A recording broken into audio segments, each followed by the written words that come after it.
entende nada do que tá acontecendo, né?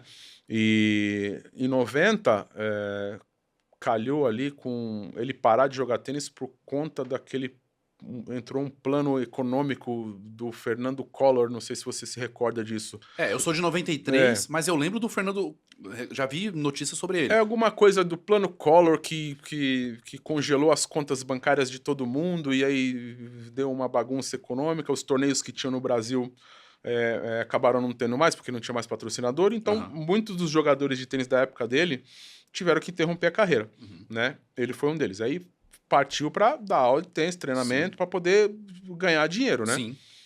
Isso foi em 90, eu lembro bem, porque foi o último torneio que ele jogou. A gente morava em Ribeirão Preto nessa época. Aham. Foi 92. Foi por ali, 90, 91, 92, eu não me lembro, não me recordo muito bem. Aham. E a gente morava em Ribeirão, teve um torneio profissional em Ribeirão Preto, e como ele estava na cidade dando treino, a organização do torneio convidou ele para jogar, deu um convite para ele jogar a chave principal do torneio, né? Esse foi o último campeonato que a gente assistiu dele, Caramba. profissional. Ele jogou com um americano, que eu não me lembro o nome, não treinava mais, né? Aham. Acabou perdendo o jogo na primeira rodada e jogou até que bem, acho que Sim. o jogo até que foi disputadinho e tal. Mas eu lembro que minha mãe foi buscar a gente na escola, a gente saiu mais cedo pra ir ver Pra o ir ver. jogo, foi uma festa e tal. Que Mas esse legal. foi o último, né? E antes disso, vivia só de torneio. Só de É. premiação de torneio. Então tinha que ir bem nos torneios para poder ganhar as granas lá, o dinheiro para poder sustentar todo mundo, Sim, ou né? seja, a renda vem dos torneios, normalmente, É, um é. atleta profissional assim, né? Sim, no caso dele, sim. Uhum. Vinha de campeonato. Eu acho que ele devia ter algum suporte de patrocínio na Eu época, imagino, tem os patrocinadores também. mas não era como é hoje, assim, tipo, o ganho dele principal era de campeonato de tênis e depois de aulas, assim, Hum. tipo, era os ganhos que a gente tinha mesmo, assim.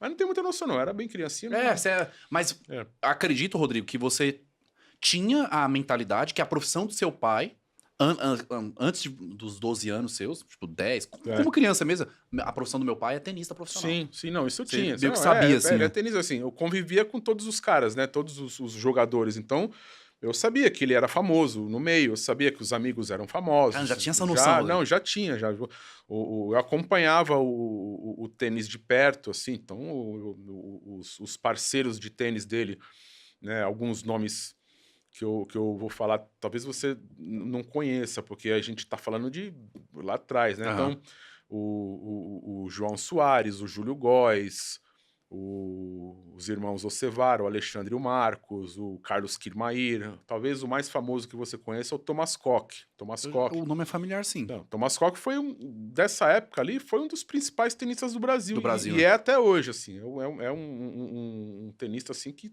tá no topo até hoje, assim. Então, Uhum. eu convivi com esses caras todos, né?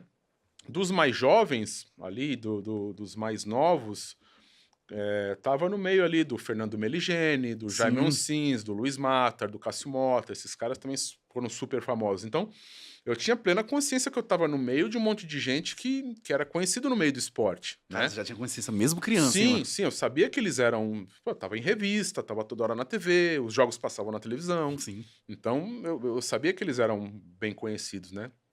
Falei, bom, quero ser também, né? Mas não bastava querer, tinha que saber Claro, jogar, né? claro, tem que jogar e É, tal. é. Caramba, muito diferente, muito legal, muito legal. E aí eu até separei uma pergunta aqui, que deve ser o pensamento de muita gente que tá assistindo, sobre achar que o tênis é difícil. Eu concordo em relação. É um esporte complicado de se aprender no começo. Mas depois que você pega. Essa é a minha percepção, tá, Rodrigues? Pode até dizer melhor. Depois você pega, você vai acertando poucos detalhes e melhorando cada vez mais. E você começa a se empolgar cada vez mais. Você já teve experiências de galera que começou realmente do zero, que nunca tinha pegado numa raquete e começar a jogar bem? Sim, bastante. Porque assim, a nossa linha de trabalho na academia de tênis, Doug, ela hoje, né?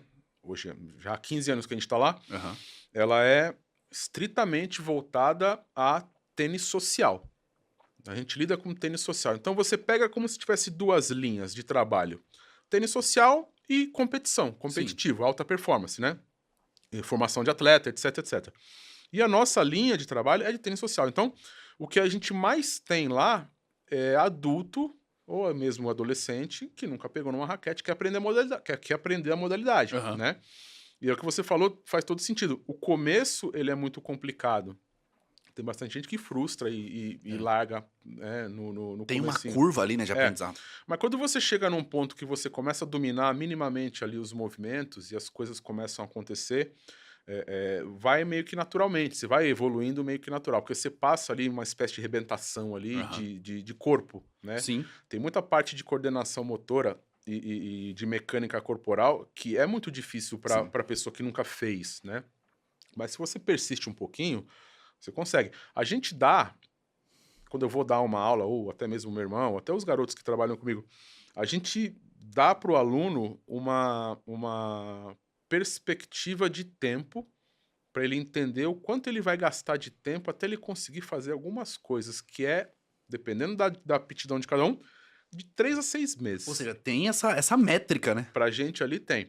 Porque a gente tá falando do quê? De uma pessoa que vai fazer esporte uma vez na semana, às vezes 2. Uhum. Pega o seu exemplo, quantas vezes você consegue treinar por semana? É, uma vez ali. Uma. Às vezes você treina 2, 3 no mês, Uhum. entendeu? Então é muito pouco, né? Então com essa carga horária, a gente fala pra pessoa, se você conseguir treinar toda semana, uma vez por semana, na sua hora, bonitinho, se não chover, se não tiver compromisso, você vai fazer ali 3, 4 meses, se tiver um pouco de facilidade, você consegue fazer alguma coisa já. E aí, a diversão é outra, porque você começa a desbravar partes, né? E você começa a conseguir fazer coisas. Sim. Quando a coisa